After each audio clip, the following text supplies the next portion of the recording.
Hello everyone from Tokyo, Japan. I'm staying in a tiny hotel, so space is rather limited. I was about to edit a video until I realized that I accidentally erased it. And it's a few more hours before my next video goes online, so I'm a little bit stressed. Okay, so today's video, I want to talk about music school, whether you should go to music school or not. Oh, trigger warning. I've been wanting to make this video for a long time, but I got inspired by this video that went viral on Facebook by Marvin, the guitar player. And he made a lot of interesting points. Very, very, very good points. But I'm going to give my take on this. And actually, I don't disagree with him in any way. Actually, I fully 100% agree with him. But I will offer a more nuanced take on this. So, the quick answer is, if you can afford to go to music school and not go in debt, sure, go ahead. Why not? If, on the other hand, you have to go in debt and you're not even sure how fast you can pay off that debt, I urge you to watch this video very, very carefully because it can be life-changing. I don't mean to discourage anyone, but I have to speak very truthfully. I have seen lives get kind of destroyed, not because of music school, but because of very poor financial planning.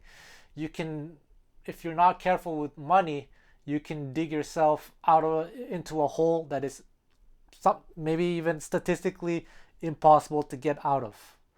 So just be very, very mindful of this. So here's the thing.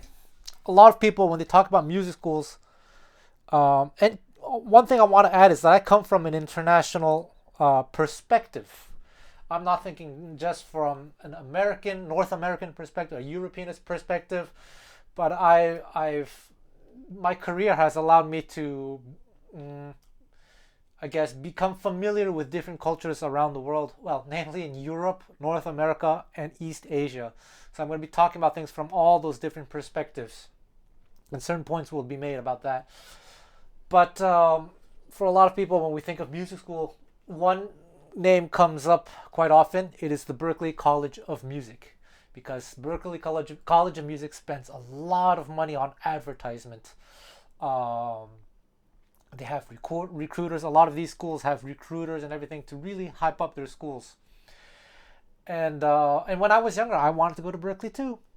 But here's the thing. Nowadays, and I checked this online, Berklee tuition costs about $40,000 a year. Just the tuition fees.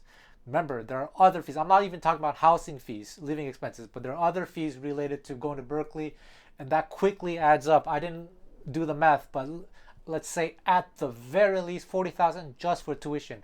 If you do a 4-year program or even a 3-year program, that's $120,000 to $160,000.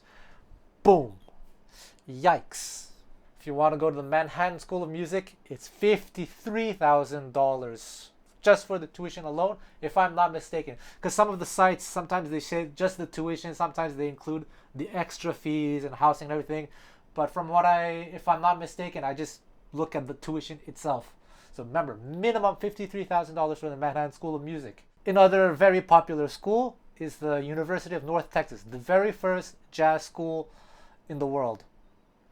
And by the way, I don't know if I said this at the beginning because I'm kind of improvising my speech here, but I'm talking about going to music school to study jazz. Should you go to music school to learn jazz? That is the question.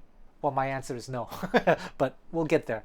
So, University of North Texas. If you're a local resident, then you're paying $13,000 a year. And, well, it's actually still very expensive, but if you live at home and you can commute from home, okay. For a non-local, I think I wrote it down, $24,000 just tuition. Way cheaper than Berklee, but still, yikes. Now, I know there's apparently some schemes where you can apply as a in-state student even though you're international, but whatever, $24,000. Now me, I'm from Canada, Montreal, and I checked, it's $3,000 Canadian. I think right now that's maybe about like what, $2,300 US. I didn't actually check.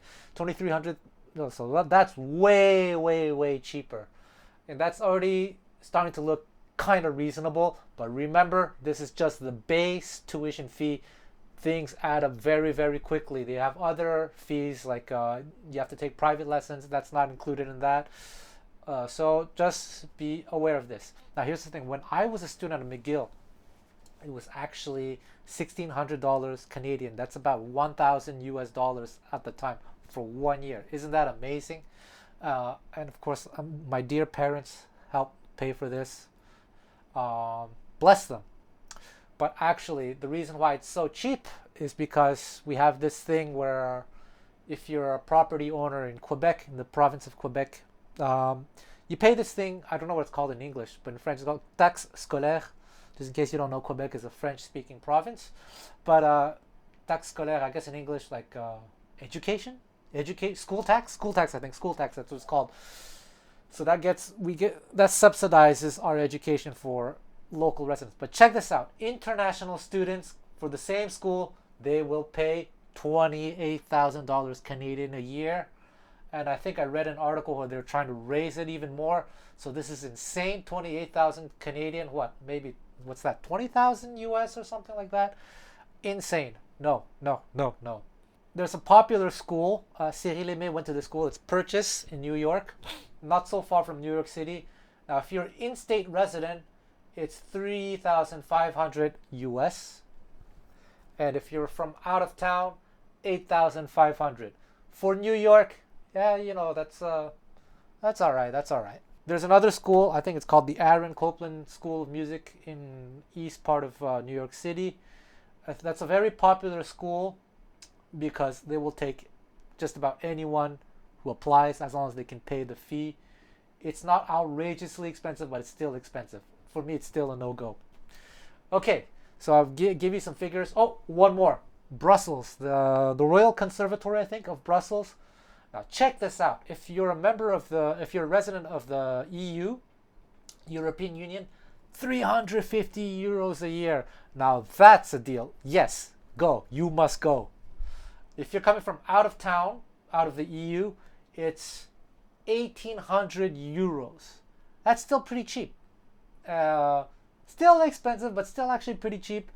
I'd certainly consider it, but then again, you have to consider, since we're talking about not coming from the EU, you're coming from another country, you have to factor in the moving costs, getting used to a new culture and everything. Okay, so that's just the cost of tuition. I didn't even talk about cost of living. Cost of living in New York City is insane. Cost of living in Vancouver, Canada is insane. Seattle, insane. San Francisco, completely insane. Brussels, actually pretty decent. Montreal, after Corona, became quite expensive, about 30 to 50% more expensive. So, unfortunately, that's one of the reasons why I left. I used to really like Montreal because just the price for what you pay for, it was really, really good. I'm forgetting my English. In French, prix, rapport, qualité. The price you pay for what you get. And now that it's 30-50% more expensive, but not 30-50% better, Montreal. Sorry if you're from Montreal, man. It was where I was born, where I was raised. But something happened. So keep in mind all these things, cost of living. And also, if you're going to be an international student, whether you can get a part-time job and things like that, those things are important. So here's the main point I want to make.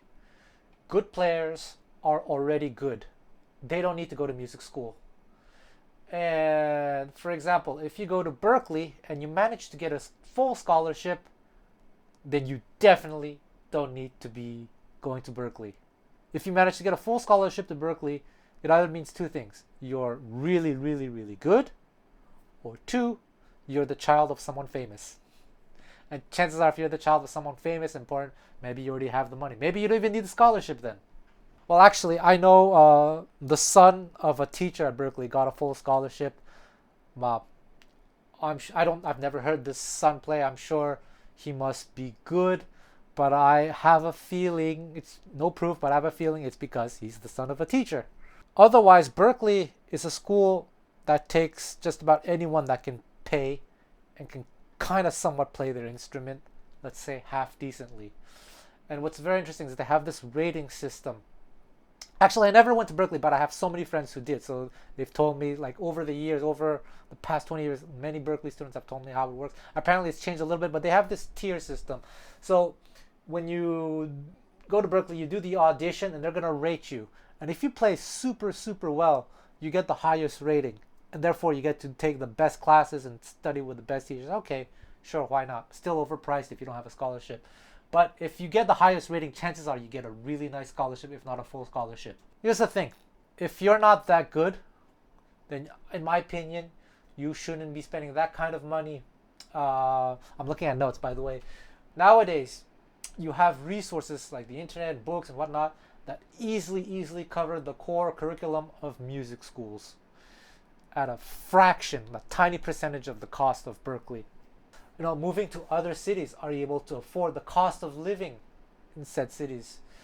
What are the living conditions like? Are you able to practice at home? Will you have to get a part-time job, maybe even teaching guitar or something? For example, in Tokyo, so Japan has this thing when it comes to real estate. It's a bit different from a lot of places elsewhere, like in North America, where actually the homeowners have way more rights than the tenants themselves.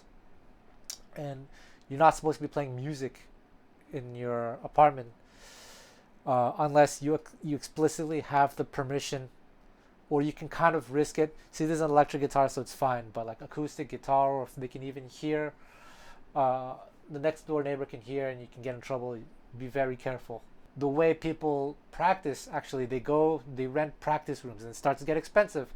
Or you have to find a place that allows you to play music, and then the choices become more limited when it comes to finding a place to stay. Okay, I digress. So main thing I want to say is that I think if you want to go to music school, I think you need to be playing at a certain level, which unfortunately a lot of people who go to these music schools that just take anyone's money, well, a lot of these people are not playing at that level. And then they finish the school and a lot of them are still not playing at a good level at all. Like, they wouldn't be able to survive a real professional jazz gig to save their lives. And here's kind of the catch, is if you kind of play at a kind of semi-professional level, the chances are you kind of know how to practice already, and then you don't really need that music school unless you want it for other reasons, which we're going to talk about. Actually, in Japan, one of the best guitar players I've ever seen in my life. Keep in mind that I'm the owner of DC Music School. I work with Birel Legren. I work with Ulf Akenis, with Pat Martino, Angelo Bar, Sylvain Luc. One of the best guitar players I've ever seen in my life lives in Japan. He's 20 years old. I think he just turned 21. I forget his name, but his playing is unbelievable. Bebop, pure bebop, when it comes to pure bebop.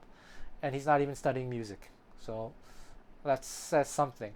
I personally think that before you go to music school, you need to have that kind of level, which I'll talk about later. And here's the good news. It only takes 2 to 3 years of very serious and efficient practice to reach that level. That will have to be another video for another time, because I'm just going to talk about music school here.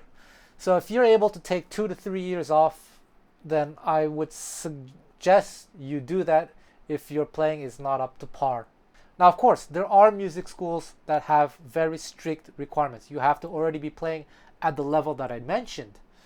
So if you can get into those schools, that's probably a good way to know whether you're ready for it or not.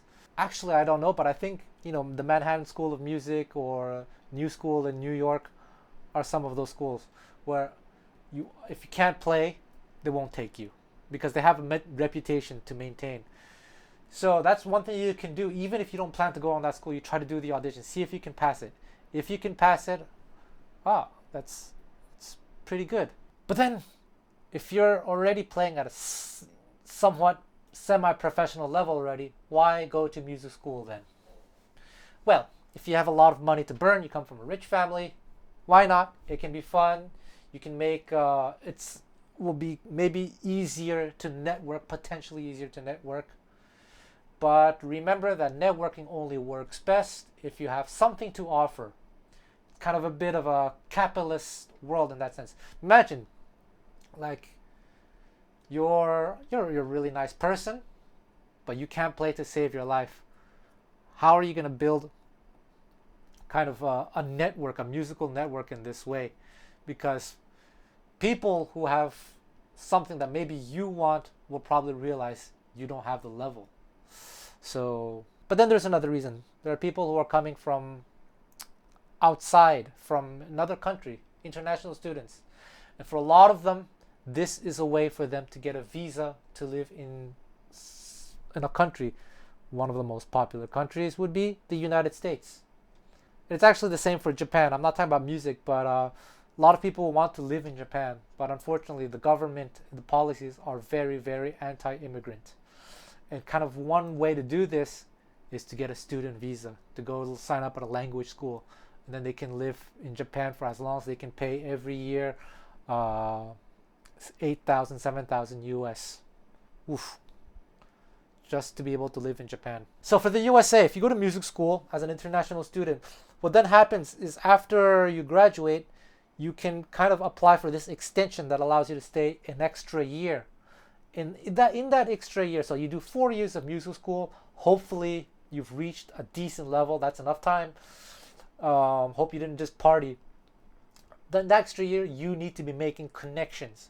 Enough connections so that you can secure a long-term path towards permanent residency. That means getting some kind of artist visa, the O1 visa. That's the one that I had for, I guess, 6 years in a row. Then I didn't renew it because I moved to Japan. And for that, you need a network. You need a portfolio. So you have 5 years from the day you set foot into the USA, assuming you do a 4-year program, to get your act together, to build yourself a portfolio. You have to fight for it. And all this is completely useless if you spend those 4 years not doing anything, not practicing, not getting your stuff together. You've just wasted a lot of money. They're going to kick you out because America don't like immigrants either. And if you don't like it, well, you can just get out. Here's the thing. These schools are very happy to take your money.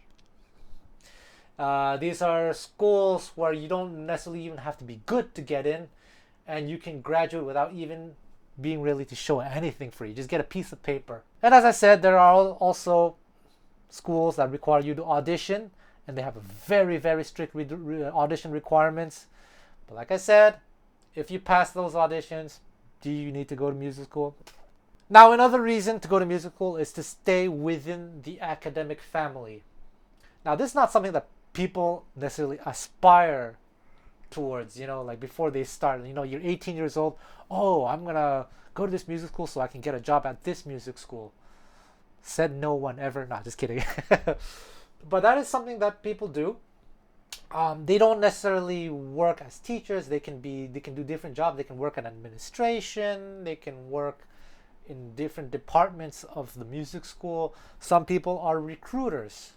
Their job is to spread the hype, to perpetuate the Ponzi scheme, so to speak. But again, or some people end up being teachers as well. But just keep in mind, let's say, I don't know, a school takes in, let's say 200 students at a time. I don't even know, but I'm just pulling these numbers out of my... But you're competing against 200 students. Well, 199 if you're one of those 200. And they don't have 200 jobs, right? So it's always competition. Now, I'd say that in a lot of Western European and North American countries, North American, Canada, and the USA, a degree doesn't mean anything at all. They don't care. Or a degree from Berkeley or a degree from this place. No one really, really cares. You're not going to go audition for, I don't know, Kurt Rosenwinkel and say, hey, I went to Berkeley. But in East Asia, it is true that they still have this very, very conservative mindset. You go to school, you finish school, you get grades, you go to university, get a degree, go home, get a job, then get married, have kids, and blah, blah, blah. That mindset is still very strong in East Asian countries. So actually, a Berkeley degree actually could mean something in those countries. Korea, China, Taiwan, Japan. It's really like a Ponzi scheme, actually. It's unbelievable. But like, I'll say no more. Now, I'm personally not keen on the idea of going to jazz school. That is the idea to go to university to learn how to play jazz. You should already know how to play jazz before you even start. Like I said, lots of people actually graduate with jazz degrees and cannot play to save their lives. It's unbelievable, but it's true. And I would say it's even more of a waste of time if you're trying to learn to play pop music. I mean, come on. Like, do you think Ozzy Osbourne cares if you went to Berkeley, or if you're gonna be the next guitar player for some big pop star? Like, I went to Berkeley. No one cares. You either know how to do the job, you play well already, and you're professional. It has nothing to do with the degree at all. Now, of course, you could meet the right people at those music schools, but again, even then, you already have to show something for it. If you're at those music schools and someone is connected to the next big pop star, you need to show them that you know how to do the job that they require you to do if they were to hire you, right? Especially nowadays with the internet and resources and all that stuff, you have access to so many resources. You can even study privately online with a lot of great players, not necessarily great teachers, but maybe you can find great teachers as well. I don't teach, by the way. I would love to actually, but I'll make a video. I've been meaning to make a video about that for a while, but it's gonna take some time. It's unbelievable. One student is way too many for me already.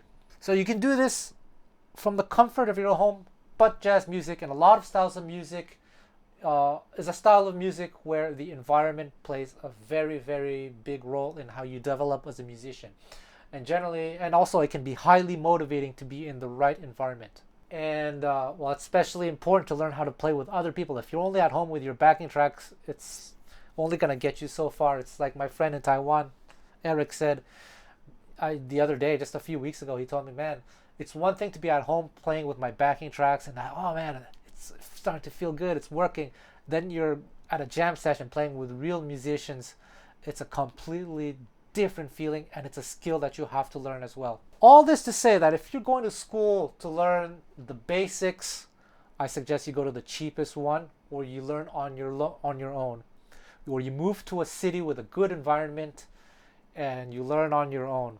Obviously, if you're in Brussels and you can pay 350 euros to just go to school, that's great. Or there are other countries in the European Union as well that have very cheap or free tuition. Take advantage of that. So just as I said, there are lots of reasons to want to go to music school, not just to learn jazz.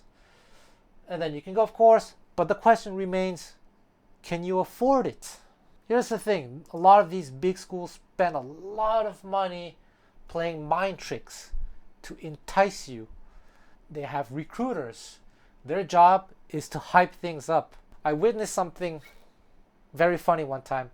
I accompanied a really, really, really good musician who was considered doing grad school at a particular school just for the sake of doing grad school. And this player is really, really high level.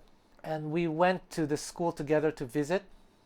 We talked to the recruiter, and the recruiter said, oh, you play this instrument?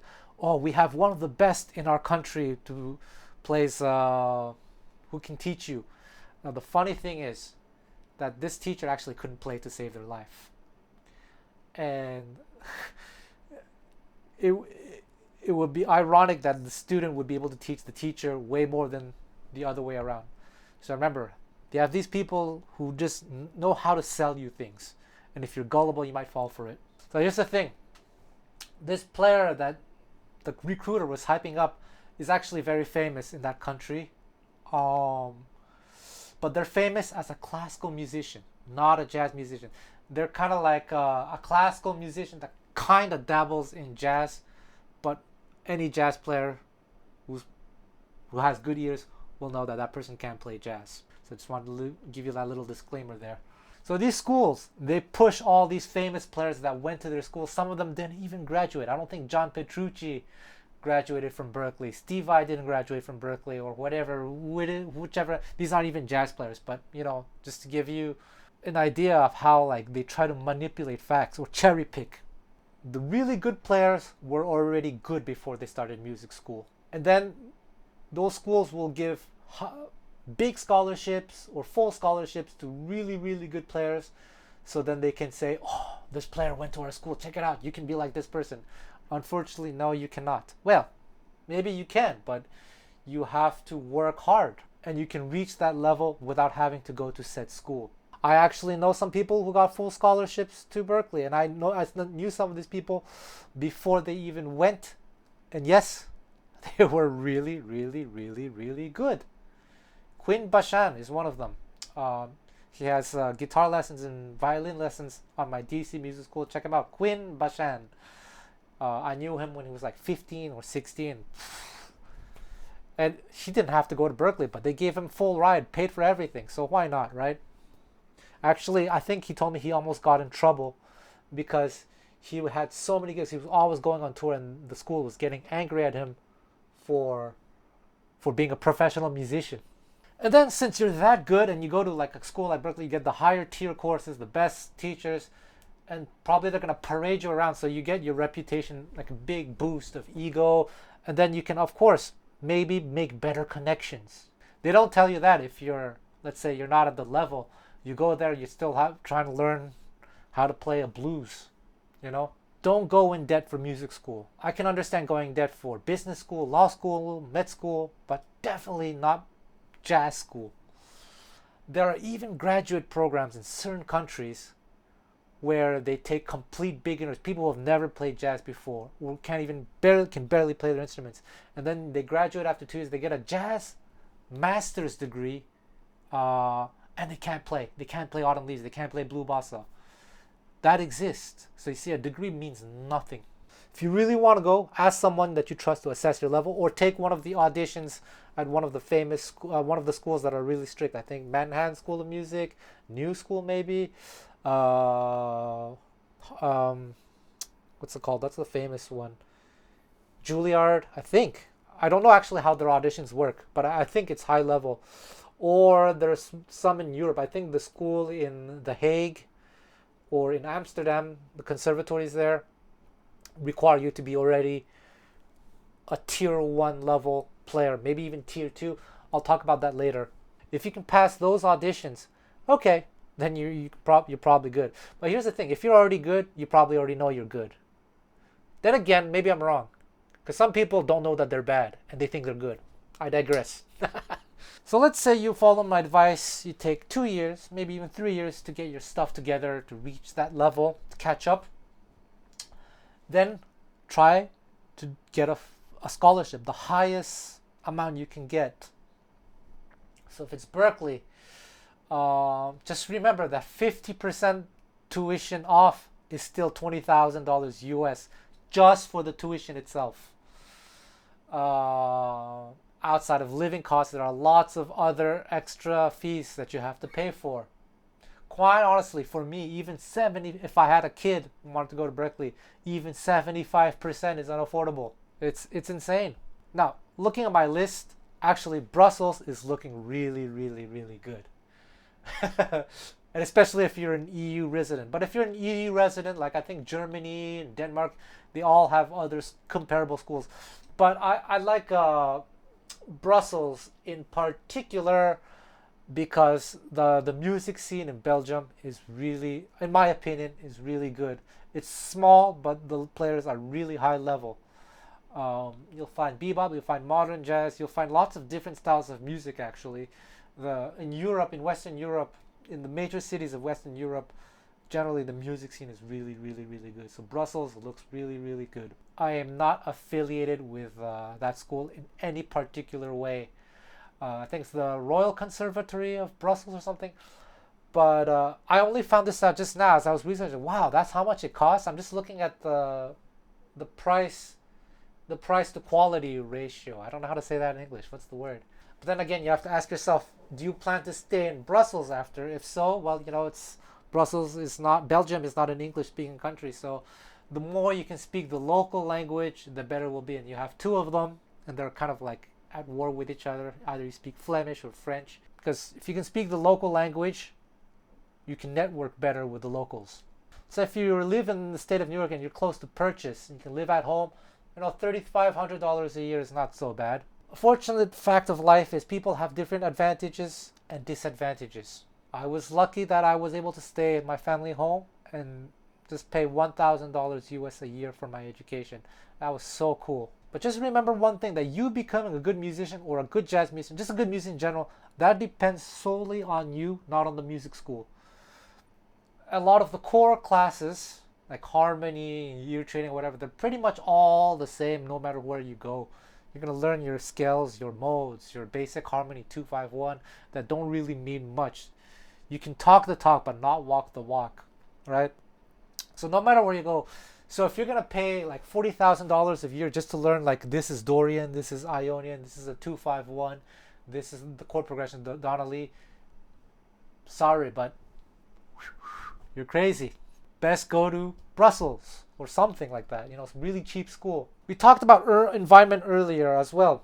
Now, if you live somewhere that doesn't have a good music scene, you can certainly consider moving to a city or a country that does have a good scene. So again, really, that Brussels thing is starting to look really good. I swear I am in no way whatsoever affiliated with that school, really. But considering the price and the student visa that allows you to live in that country, it can be something to consider if you're in a country that doesn't have a music scene.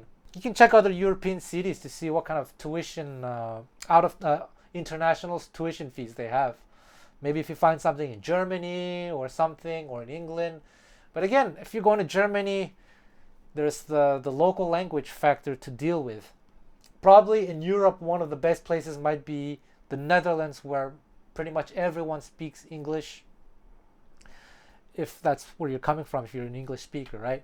And I don't know how much it costs to go to those schools as an international student. So let's say I see that Brussels actually has a pretty decent deal in terms of what you get for what you pay. Okay, I move to Brussels. I'm going to go to school. I'm going to do my homework. I'm going to study hard. I'm going to practice what they show me. But what's going to be even more important, if I want to be an actual good player, I need to be going out to check out the actual music scene in Brussels, to see the local professional players or even the international ones, go to the jam sessions, hang out with them, play with them. The environment makes such a huge difference. I talk a lot about this in my YouTube videos, and this is really what's going to turn you into a monster player. Because I know people who go to international students who go abroad just to say they went abroad, but they actually never went out. They never mingled, they never played with anyone. And I can see it in their playing. They're not that good. Sorry. There's this kid in Taiwan. He's not in Taiwan anymore. His name is Julian. He's a bass player. And I think he's on his way to becoming, well, jazz star. There's no such thing as a jazz star unless you're like super famous, like Chick Corea or something. But anyway, he's probably on his way to becoming Taiwan's most famous jazz musician.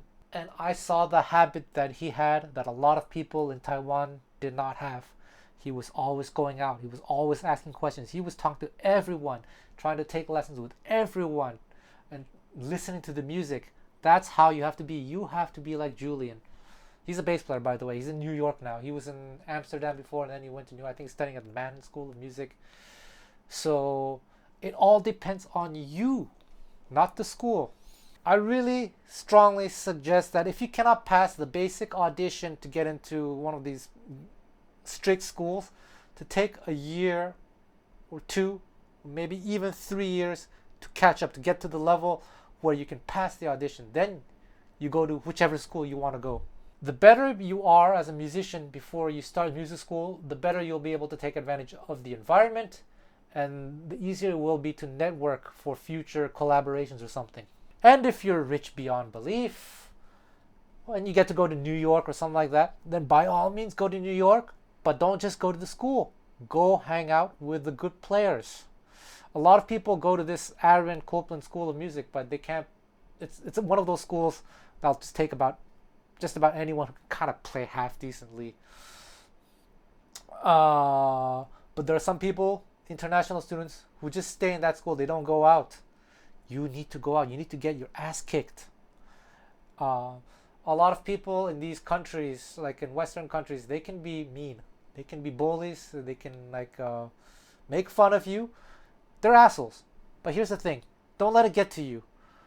Um, they're maybe too mean, but use that as an excuse to work harder. Show them what you're made of. Earn their respect, and then tell them directly that they're assholes. Maybe at some point I can make another video about what I think the minimum level is that you should have before you start music school. Because I keep talking about this video, but then if I do it now, it's going to take too much time. Let me just briefly say that earlier I talked about tier 1, tier. This is something that I just came up with actually this instant. I think there are kind of 3 global tiers. Tier 1 is someone that can kind of play professionally in specific circumstances. Probably they're not in any position to be leaders, but if they get hired to be a soloist, they can probably do a good job, sound pretty good, sound decent, but they may be lacking in other global musicianship skills, like how to play in an ensemble, how to choose a repertoire, how to build a concert, knowing how long to play, when not to play, which songs to play, who you're playing for, all those things that I like to talk about in my videos. I think tier 2 players are players that are who really understand how performance works, who are able to play for an audience, everything that the tier 1 level is lacking. In fact, tier 2 players can sometimes not be as, let's say, advanced in terms of technique, or maybe even improvisation abilities in terms of being able to do complex things or playing complex songs. Tier 1 players can be better than tier 2 players in that area, but tier 2 players are well-rounded, very well-rounded. They know how to accompany, they know what to play, what not to play, given the circumstances. I consider myself a tier 2 player. Then you have tier 3 players. Those are like the untouchables. Pasquale Grasso, Chick Corea, Keith Jarrett, all the super legends, right? I think tier 1 is what you should aspire to be before you start music school. And if you're under the tier 1 level, then and you still want to go to music school, you don't want to take time off to prepare to reach tier 1, then you need to choose a school that you can afford. A school that's very cheap. Or unless you're rich, just go to any school. Go to the Aaron Copland School of Music. They'll take you. Or go to Berkeley. But man, you're paying $40,000 to learn something that you can learn in 1 year for way less than that. Maybe even for free if you know how to watch the right YouTube channels. Like mine. Remember that music schools are trying to sell you a dream. That they can make you a good player. They're selling a dream that they can make you famous and all that. You can make all these connections. But I talked about all this, right? Kind of dispelling that myth. Only you can make yourself a good player. There are lots of players who graduate from music schools who cannot play. There are even players who teach at music schools who can't play. So this is kind of just all so very bizarre for me. There we go. At the end of the day, though, if I had the money, I would have gone to Berkeley. I would have gone to all these schools. But I didn't, because I didn't have the money, and such was life. Maybe if I were like 10 years younger, 10 years or 12 years younger, and they offered me a full scholarship to Berkeley, I would go. Not to play gypsy jazz, not even to play bebop, but to get exposed to different styles of music, check out different things, more like maybe fusion or things like that. Take some arranging classes or something, study with sax players and things like that. It's music schools can expose you to different cultures, different ways of thinking. So that in that sense, it can be very cool. I studied classical music at McGill University, and I actually enjoyed my time there, especially that it costs nothing, right? I learned a lot about classical music culture. I actually grew to appreciate classical vocal music, opera, vocal music, like choirs and things like that. It's really beautiful. So in that sense, it was really good. And since it cost me practically nothing, it was worth it. But it should not have to cost you $40,000 US a year to be exposed to this kind of music. There we go. That's the point I want to make. I'd be curious to hear what you guys think.